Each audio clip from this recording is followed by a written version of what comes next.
இன்னைக்கு மல்லி சீரியல்ல என்ன நடக்க போகுது அப்படிங்கிறத பத்தி தாங்க நாம இந்த வீடியோல பார்க்க போறோம். இங்க சுடர் இறந்துட்டா அப்படிங்கிற விஷயத்த மல்லி மட்டும் இல்லாம விஜய், அதுக்கப்புறம் பார்த்தீங்கன்னா அங்க இருக்கிற ராஜேஸ்வரி, ரகு எல்லாருக்குமே தெரியும். ஆனா இது மல்லிக்கு தெரியாது, இது ஒரு டிராமா அப்படின்னு சொல்லிட்டு. அது மட்டும் இல்லாம சுடர் இன்னும் சாகல அப்படிங்கிற விஷயமும் மல்லிக்கு இனிமே தான் தெரிய போகுதுங்க. இப்போ விஜய் ஒரு வழியா மல்லி ஜெயிலுக்கு போகவே கூடாது, அவ வெண்பாவை பாத்துக்கிறதுக்கு கண்டிப்பா வேணும் அப்படின்னு சொல்லிட்டு இந்த குற்றத்தை நான் தான் பண்ணேன் அப்படிங்கிற மாதிரி ஒத்துக்கிட்டு சரண்டர் ஆயிருக்காரு இங்க விஜய். ஆனா மல்லிக்கு நல்லா தெரியும், இந்த கொலையை கண்டிப்பா விஜய் பண்ணியிருக்கிற வாய்ப்பே இல்லை. இது வேற ஏதோ ஒரு சதியா தான் இருக்கும் அப்படிங்கறத தெரிஞ்சுக்கிட்ட மல்லி எப்படியாவது விஜயை காப்பாத்தியே ஆகணும் அப்படிங்கிற மாதிரி முடிவெடுக்கிறாங்க.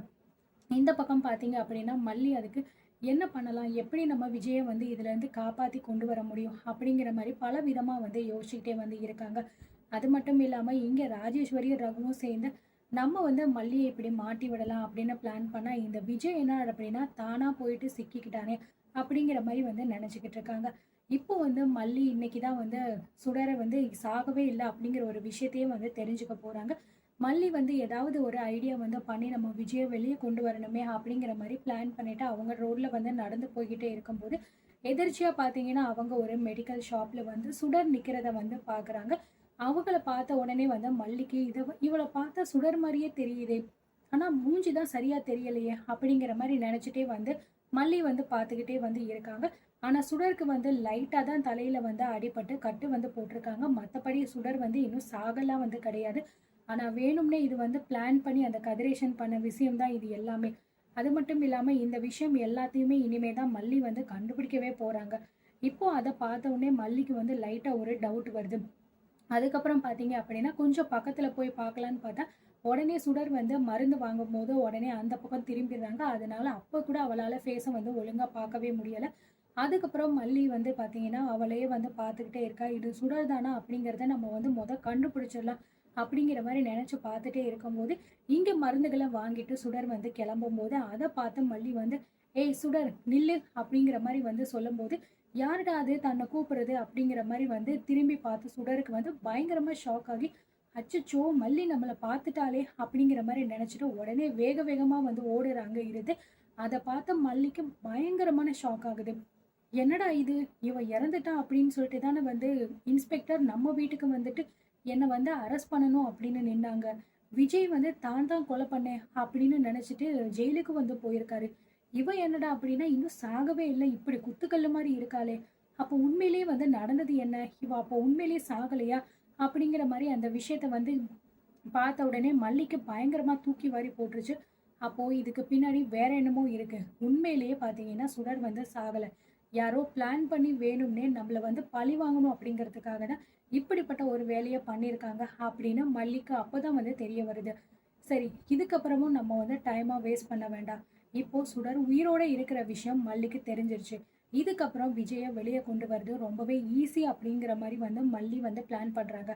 எப்படியாவது இந்த சுடரை நம்ம எங்க இருக்கா அப்படின்னு தேடி கண்டுபிடிச்சு அவ வாயாலேயே எல்லா உண்மையுமே நம்ம சொல்ல வச்சிடணும். அப்பதான் விஜய் எந்த தப்பும் பண்ணல, விஜய் மேல எதுவும் தப்பு கிடையாது, சுடரும் சாகல, இதுக்கு பின்னாடி வேற யாரும் இருக்காங்க அப்படிங்கிற விஷயமும் போலீஸ்க்கும் தெரிய கண்டிப்பா விசாரணை பண்ணுவாங்க அப்படிங்கிற மாதிரி இங்க பாத்தீங்கன்னா மல்லியும் நினைச்சிட்டு அதுக்கப்புறம் போயிடுறாங்க.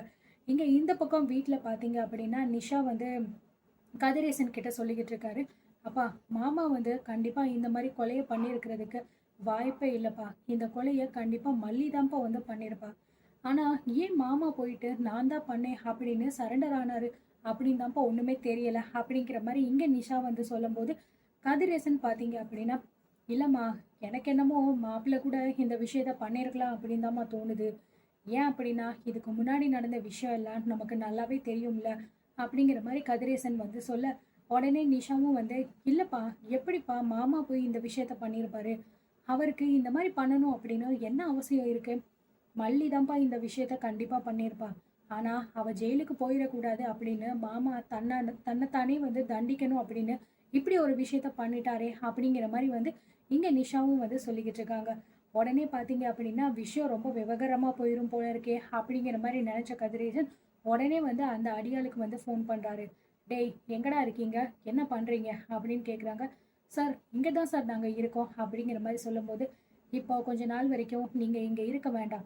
எங்கேயாவது தூரமாக போயிட்டு தலைமறைவாக இருந்துக்கோங்கடா. நான் எப்போ உங்களை கூப்பிட்றேனோ அப்போ நீங்கள் வந்தால் மட்டும் போதும். இங்கே நிலைமை கொஞ்சம் சரியில்லை. சீக்கிரமாக இந்த இடத்த விட்டு நீங்கள் கிளம்புங்க அப்படிங்கிற மாதிரி இங்கே கதிரேசன் வந்து சொல்ல, இதை கேட்ட அடியாட்களும் வந்து சரிங்க சார் நாங்கள் கிளம்புறோம். கொஞ்சம் செலவுக்கு பணம் தேவைப்படுது அப்படின்னு சொல்லி கேட்கும்போது, நான் போட்டு விடுறேன். நீங்கள் உடனே அந்த இடத்த விட்டு காலி பண்ணுங்க அப்படிங்கிற மாதிரி கதிரேசனும் சொல்லிட்டு ஃபோனையும் வச்சுறாரு. இங்கே இந்த பக்கம் பார்த்தீங்க அப்படின்னா மல்லிக்கு வந்து ஒரு சந்தேகம் வருது.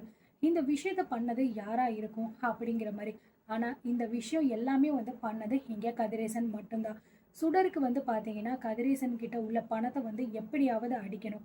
அதுக்கு தான் வந்து அந்த அடியாட்களுமே வந்து செட் பண்ணி வச்சிருப்பாங்க. ஆனால் அந்த அடியாட்கள் வந்து கதிரேசனுக்கு மட்டும் கிடையாதுங்க, சுடருக்கும் வந்து தெரிஞ்ச ஆளு தான். அவங்கள வச்சு தான் வந்து சுடர் வந்து கதிரேசன் கிட்ட இருக்கிற மொத்த பணத்தையும் எப்படியாவது வந்து அடிக்கணும் அப்படிங்கிற மாதிரி ஒரு ட்ராமா வந்து பண்ணிட்டு இருந்திருப்பாங்க. ஆனால் சுடர் வந்து இப்படி உயிரோட இருக்கிற விஷயம் பார்த்தீங்கன்னா கதிரேசனுக்கு கூட தெரியறதுக்கு வாய்ப்பே இல்லை. இப்போதான் வந்து மல்லிக்கே இந்த விஷயம் வந்து தெரிய வந்திருக்கு, சுடர் இப்படி உயிரோட இருக்கிறது. ஆனால் இதுக்கப்புறம் பார்த்தீங்கன்னா கண்டிப்பாக மல்லி வந்து விஜயை வெளியே எடுக்கணும் அப்படிங்கிற ஒரு முடிவில் தான் வந்து இருப்பாங்க. ஏன் அப்படின்னா செய்யாத ஒரு தப்புக்கு தான் விஜய் வந்து மல்லிக்கு எதுவும் ஆயிடக்கூடாது, வெண்பாபா பார்த்துக்கிறதுக்கு மல்லி வேணும் அப்படிங்கிற மாதிரி நினச்சி அவர் வந்து போயிருக்காரு. ஆனால் இப்போ வந்து எப்படியோ அவள் ஒரு வழியாக உயிரோடு இருக்கிற விஷயம் வந்து மல்லிக்கு தெரிஞ்சிருச்சு. இது உண்மையிலேயே ஒரு வகையில் நல்ல விஷயம் தாங்க. ஏன்னா இதுக்கு முன்னாடி வந்து எப்படியோ வந்து இருந்துச்சு. ஆனால் இப்போ வந்து பார்த்தீங்க அப்படின்னா மல்லி என்னென்ன மாதிரியான ஆதாரத்தை ரெடி பண்ணலாம், எப்படி நம்ம போயிட்டு வந்து விஜயை காப்பாற்ற முடியும் அப்படின்னு பல வகைகளை வந்து யோசிச்சுக்கிட்டு இருந்தா இப்போ ஒரு சரியான பதில் வந்து மல்லிக்கு கிடைச்சிருக்கு அப்படின்னு தான் நம்ம வந்து சொல்லணுங்க. உண்மையிலேயே வந்து கூடிய சீக்கிரத்திலே வந்து இதுக்கான பதில் என்ன, யார் வந்து உண்மையிலேயே வந்து இதெல்லாம் வந்து திட்டம் போட்டு மல்லியை வந்து மாட்டி விடணும் அப்படின்னு சொல்லிட்டு பண்ணது, உண்மையிலேயே இது வந்து சுடர் பண்ண விஷயமா இல்லை வேற யாராவது இவளுக்கு பின்னாடி இருக்காங்களா அப்படிங்கிற எல்லா விஷயத்தையுமே வந்து மல்லி வந்து ஒன்னொன்னா வந்து கண்டுபிடிச்சுதான் எல்லார்கிட்டையுமே வந்து நிரூபிச்சு விஜய் வந்து எந்த தப்பும் பண்ணல அப்படிங்கிற விஷயத்தையும் வந்து நிரூபிக்க போறாங்க. இங்க இன்னொரு பக்கம் பாத்தீங்கன்னா நிஷா வந்து என்ன சொல்றா அப்படின்னா, அந்த மல்லி பின்னாடி வந்து மாமா ரொம்ப ஓவரா வந்து போய்கிட்டு இருக்காரு. இது என்னமோ எனக்கு வந்து சரியா இருக்கும்னு தோணலையே அப்படிங்கிற மாதிரி இங்க நிஷாவும் வந்து நினைச்சுக்கிட்டே இருக்காங்க. எப்படியாவது வந்து மாமாவோட வாழ்க்கையில இருந்து மல்லியை நம்ம வந்து எப்படியாவது வந்து பிரிச்சே ஆகணும். அவ இருக்கிற வரைக்கும் மாமா பாத்தீங்கன்னா அவளுக்காக என்ன வேணாலும் பண்ணுவாரு போல இருக்கு அப்படிங்கிற மாதிரி இங்க வந்து யாருக்கு நிஷாவுக்கு வந்து தோணிக்கிட்டே இருக்கு. இந்த மாதிரி தான் வந்து இன்னைக்கான எபிசோட்ல வந்து கொண்டு போயிருக்காங்க.